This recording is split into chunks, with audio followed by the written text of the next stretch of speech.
గతంలో అంటే ఇంతకుముందు ఆల్రెడీ కట్టినటువంటి ఇల్లులు ఏవైనా ఉన్నా వాటిల్ని ఎటువంటి పరిస్థితుల్లో హైడ్రా టచ్ చేయదు. కానీ ఇక మీద అంటే హైడ్రా ఫామ్ అయింది జూలైలో. ఆ తర్వాత గనక ఏమైనా స్ట్రక్చర్స్ వస్తుంటే గనక వాటిల్ని ఖచ్చితంగా డిమాలిష్ చేయడం జరుగుతుంది.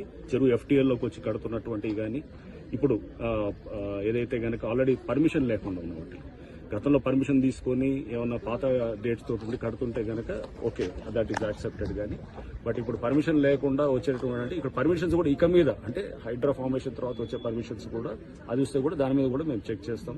అటువంటి పర్మిషన్స్ కూడా న్యాచురల్ గా ప్రభుత్వం కూడా స్పష్టం చేసింది. పాత పర్మిషన్స్ ఉన్న వాటిని ఆనర్ చేస్తాం, కానీ కొత్తగా పర్మిషన్స్ ఎక్కడ కూడా అది యాక్సెప్ట్ చేయమని చెప్పేసి. సో ప్రభుత్వ పాలసీకి అనుగుణంగా ఈ చెరువులను కాపాడే దీంట్లో మేము డెఫినెట్ గా ఎఫ్టీఎల్ అట్లానే ఎంక్రోచ్మెంట్స్ కాపాడే దిశగా హైడ్రా పనిచేస్తుంది. అండ్ దీంట్లో ముఖ్యంగా ఈ ఎవరైతే పేదవాళ్ళు ఉన్నారో లేకపోతే చిన్నవాళ్ళందరూ కూడా ఆక్యుపై చేస్తున్నారో వాళ్ళని ఎటువంటి పరిస్థితుల్లో డిస్టర్బ్ చేయడం కూడా వాళ్ళకి చెప్పడం జరిగింది. సో దీంట్లో ఎవడన్నా వచ్చి రేపు తప్పుడు ప్రచారం చేసి మీ ఇల్లులంతా కూడా కూలుస్తారంటే దయచేసి నమ్మొద్దని కూడా నేను చెప్తున్నాను. ఆల్రెడీ మీరు ఎప్పుడో కట్టుకునే ఇల్లులు అవి అనాథరైజ్ అయినా ఆథరైజ్ అయినా పర్మిషన్ ఉన్నా పర్మిషన్ లేకున్నా కానీ వాటిని కూలగొట్టదన్నమాట.